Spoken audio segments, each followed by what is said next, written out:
Good afternoon. State's Attorney Fox, Alderman Silverstein, Superintendent Brown, Rabbi Matanki, around some of the rabbis who are here, Rabbi Soroka, Rabbi Mostovsky, Rabbi Simcha Edelman, my associate Rabbi Markowitz, and Rabbi Greenspan, Mrs. Belsky from across the road, Hannah Sachs. I'm sorry that we're here today, but at the same time, we're here with a lot of courage and a lot of faith and hope. I first want to thank the police department, the mayor of Chicago, and everybody, our alderman, who has taken these incidents very seriously and have our community at heart for protection and safety. This is our community. We've lived together with our neighbors. It's a crossroad of many communities together. And we've invested in this community. We bought homes, institutions, and this is our home and place. There is no room for hate.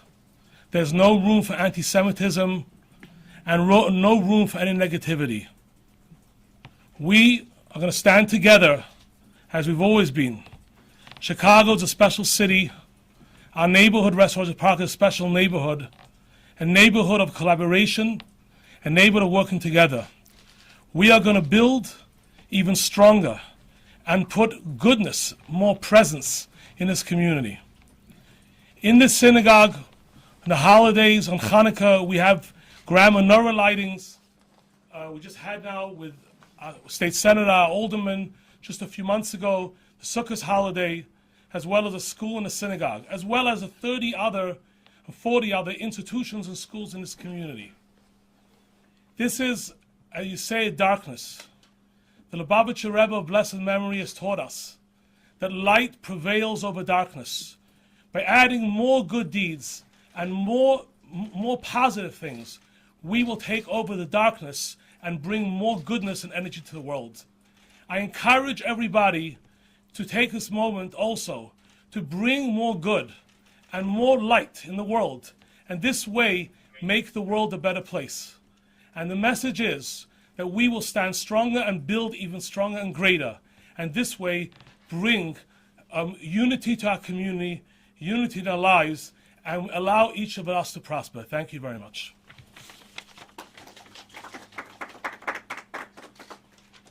Good afternoon.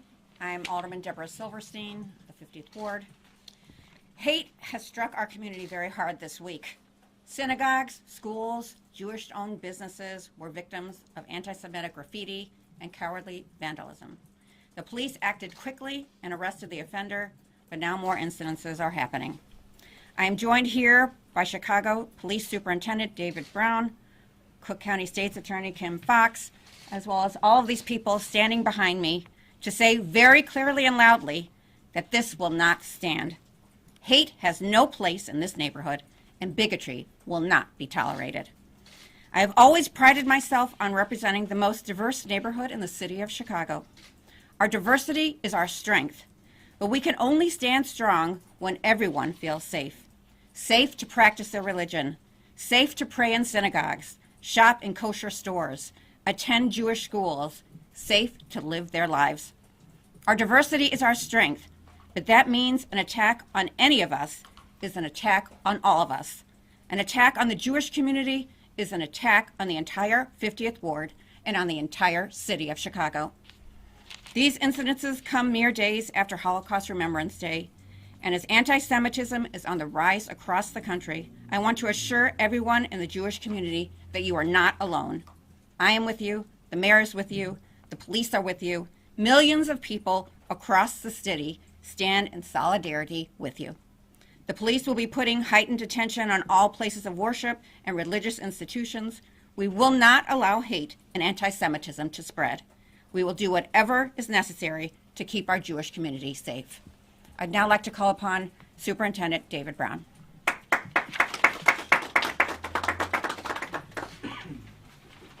Good afternoon, everyone. Just a few comments, and then I'll turn it over to Cook County State's Attorney Kim Foxx.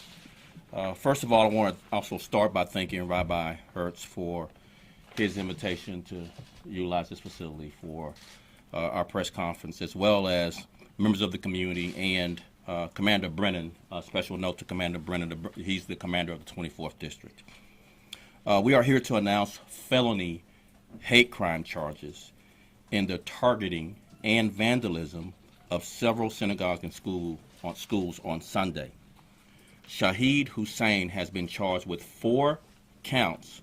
Let me go ahead and give a spelling of Shahid Hussein's name, S-H-A-H-I-D, like David, Hussein, common spelling, H-U-S-S-A-I-N, has been charged with 4 counts of felony hate crimes, 2 felony counts of defacement, and 2 felony counts of criminal damage in connection to these 4 incidents. 2 felony counts of hate crime involving a church or synagogue, 2 felony counts of hate crime involving a school, 2 felony counts of defacement of property involving a school, 2 felony counts of criminal damage involving a school. These acts of hate gripped the West Rogers Park community and shocked the city of Chicago. In fact, just this morning, a member of the congregation was threatened by several individuals right outside these doors that we have an open investigation on. Thankfully, he's all right, and the Chicago Police Department is obviously investigating. Department-wide, as mentioned by the Alderwoman, our faith-based liaison officers in the Chicago Police Department have been engaged with communities across the city. Here in the 24th District, faith-based liaisons, known as our Place of Worship Safety Advisory Team, continues to work to address safety concerns and advise on security measures. But of all these incidents are stark reminders we have been unrelenting in making our communities safer. We can never, ever downplay hate. We can't give it any room to hide. And we cannot tolerate, and we will not tolerate hate. As was mentioned just days ago on January 27, we marked International Holocaust Day of Remembrance, where we commemorated the liberation of Auschwitz concentration camp. We remember the horrors of the Holocaust so that we may never repeat them.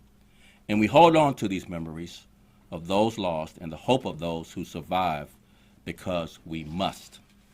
Here, together, right now, we are that hope. That's why I believe this demonstration of unity here today behind me and beside me is necessary. It's timely, and obviously it's poignant. The Chicago Police Department will always work side by side with every community to stop crime and stop hate. Chicagoans have a history of coming together in moments just like these to let people know we will stand together and speak out against hate. I'm going to go through a little bit of a tick-tock of the events that caused the felony hate crime charges. On Sunday afternoon at approximately 4:39 p.m., officers responded to a call for a man spraying paint yellow swastikas in the alley. At approximately 4:40, at the synagogue on the 2900 block of West Devon, a yellow swastika was discovered. At approximately the same time, a yellow swastika was also discovered at Hannah Sachs by Yakov High School in the 3000 block of West Devon. Later that night, on that same day, at approximately 6:15 p.m., in the 24th District officers responded to a 911 call of a suspicious person in the 6300 block of North Sacramento. The caller, the 911 caller, stated there was a subject yelling anti-Semitic slurs and threats. Officers located the individual and detained him. During the course of the investigation, detectives determined the subject matched the description of the offender responsible for the criminal damage to property. The investigation also determined this particular individual that was in custody was responsible for criminal damage of property in the incident involving a synagogue in the 2800 block of West North Shore in the overnight hours between Saturday and Sunday. Investigators also linked this individual to criminal damage of property to the Jewish school in the 3600 block of West Devon Avenue. Private video of these incidents is being recovered and reviewed for further evidence as this case is adjudicated through the court systems. I just want to just give special thanks as I turn the podium over to Cook County State's Attorney Kim Fox.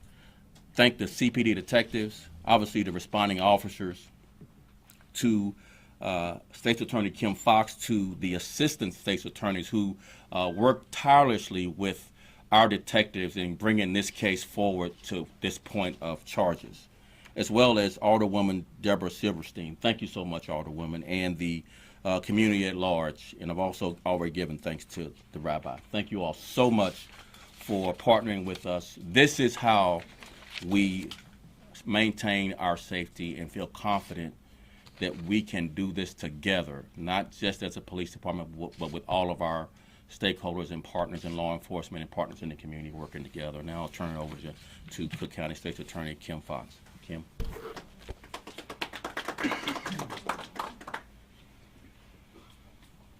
Thank you, Superintendent. Thank you, Rabbi, for hosting us. And it is unfortunate that it is under these circumstances. Thank you, Alderman, for welcoming us into the ward. As the Superintendent has indicated, the Cook County State's Attorney's Office has approved felony hate crime charges as well as criminal damage to property charges. The accused, the defendant at this point, is before bond court as we speak. I had hoped to have some information to you by now, but is happening live. You probably know more than I do. I can tell you, if you can tell me, not yet. It's happening now. What I can tell you is that the defendant has been on parole for a 2017 forgery case, as well as a 2017 burglary case out of DuPage County. This matter will be handled by our hate crime specialist within the Cook County State's Attorney's Office, ensuring that we have the most expertise on dealing with hate crimes available. As the superintendent has said, this was a collaborative effort. We're grateful for the hard work and dedication by Chicago Police Department and their detectives who work side by side with the Cook County Assistant State's Attorneys, as well as to members of the community. As he already indicated, it's hard to follow when you have all the good points. We don't do this work alone in law enforcement. The best work that we do is in collaboration with community. And what I have learned in my short time here in watching the girls go about their day here at school, undeterred by these acts, it is the coming together and the resiliency of this community that demonstrates what is in fact possible. I want to reiterate that those who engage in hate will be held accountable. Those who seek to do harm, to destabilize communities will be held accountable. And that accountability doesn't start just here in the community, but in the courtroom, and it will be done because of the work of the collaborative effort of the community, our elected officials, as well as law enforcement. As soon as I have that additional information, probably while you're asking questions of the superintendent, I will make that available to you. But the bond hearing is happening as we speak. Thank you.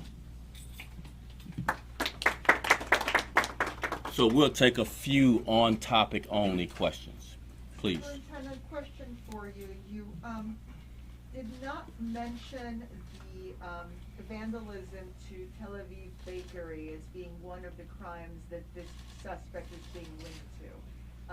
Is he or not yet? Not yet. So this is a continuing investigation. As I mentioned at the very end, we're continuing to collect video to be able to connect more cases to this suspect and or others. And if I may ask you about what happened this morning, and maybe the question is more appropriate for Rabbi Hertz, about who was involved from the congregation and what exactly happened. So right now it's an open investigation. We try just to follow the facts and not make any conjecture about where this case might end up. And I'll turn over the rest of the comments to the rabbi if he'd like to answer.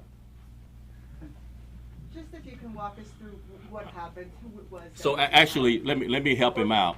So again, we don't want to jeopardize this case by trying it in the public before we determine and establish facts that would be needed to bring charges. So let's hold right here and we'll come back to you when we have more confirmed information, hopefully charges. But we do know that a window of one of the vehicles of somebody here was shattered. Right? Yes, as I mentioned. So I just don't want to go beyond the comments I've already made. Can you speak to just how disappointing it is that you have this suspect in custody who you think is responsible for multiple incidents, and then you have this other incident happen today, which it appears to be obviously separate individuals, that this wasn't just one isolated individual responsible for all of this? So without going any further, because of the reasons I've stated before, we did have some internal debate about whether we'd hold a press conference.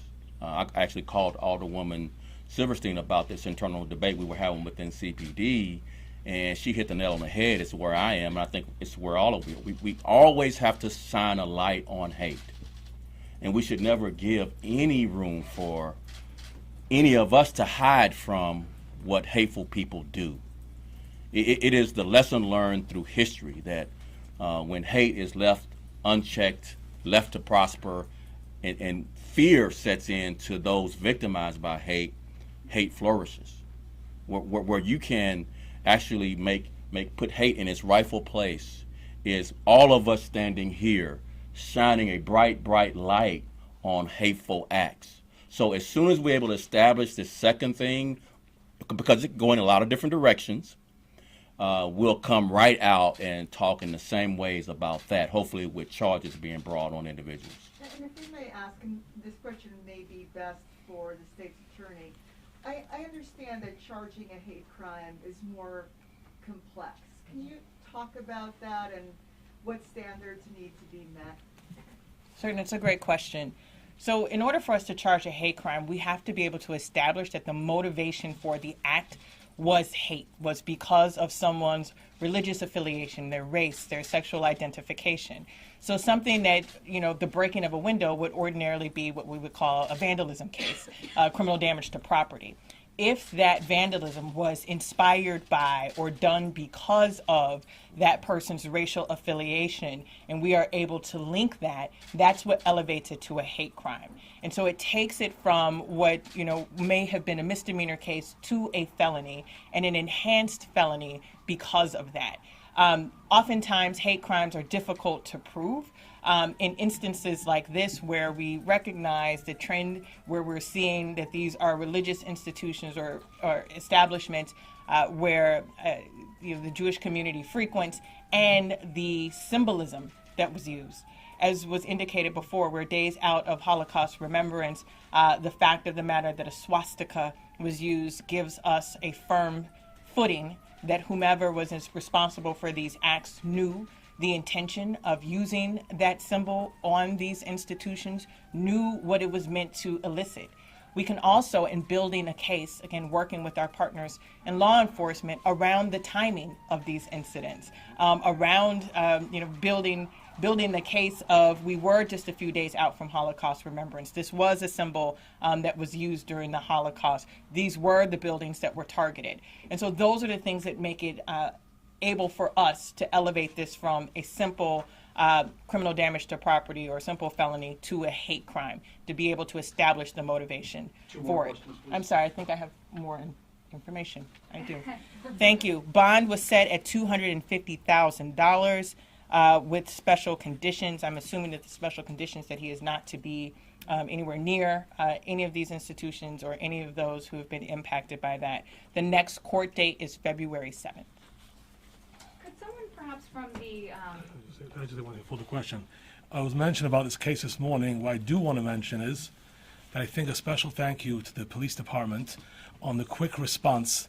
And we have a wonderful police department here in Chicago, and the seriousness of taking the police department, our alderman, and I think a thank you is deserving. I was able to witness firsthand what a beautiful community we have here. Well, Matt, while you're there, the judge called this a textbook case of hate, and said although there wasn't necessarily physical violence, which sometimes people associate with being the worst types of crimes, there was psychological violence, if you will, instilling fear in an entire community. Can you speak to how these attacks and hearing about them and personally experiencing it felt? it's obviously nobody wants to experience it. We have children. I have grandchildren in this community. Nobody wants to experience it.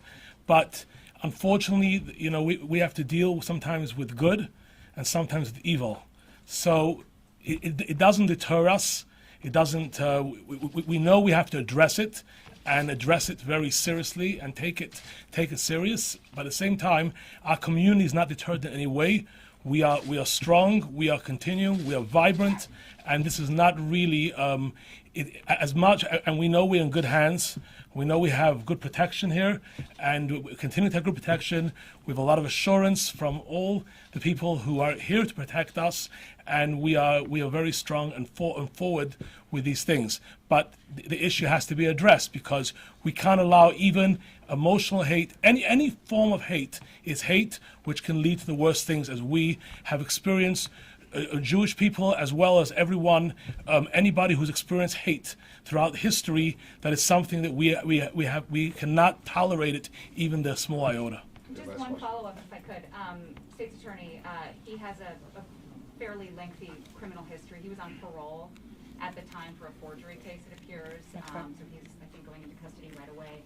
But can you just speak to, is reform needed? I mean, he had committed quite a bit of previous crimes, and then this happened. Again, he was out on a 2017 forgery case. I don't have the specifics of that. Again, in 2017, it's 2022. I don't know how long his parole was for.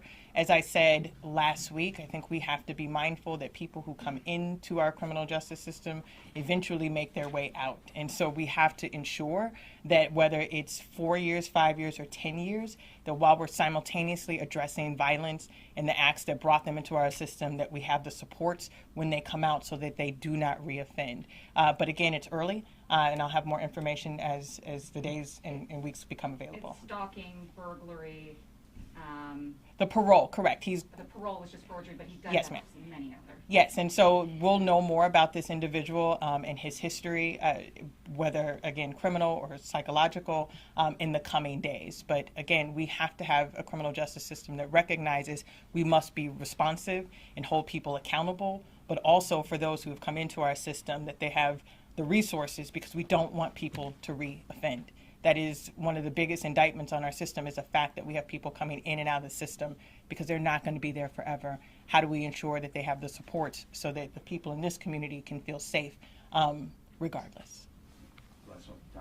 Superintendent, can you say anything about the ideology of this individual, or what his motivation was? Were your investigators able to get him to speak to that at all? Push them to carry out these? There are additional types of things we are continuing to learn about this particular individual. Some we don't want to share at this point for obvious reasons, as mentioned before. But as we're further along with this case, we'll be glad to share those at that point. But we're just not ready to share his mental state, motivations, et cetera, at this early stage of charging. Thank you. Appreciate it. Can I ask one unrelated question about the incident at 79th and Dobson and what we know about it? We want to stay on topic. I think this topic of hate in this community is enough for today. So we can talk to you offline. I just don't want to distract from the focus on this topic, shining a light on hate, and this body coming together to stand up to it. And that's enough for today. Thank you very much. I really appreciate it. Thank you all very much. Thank you, Superintendent. Thank you very much. Thank you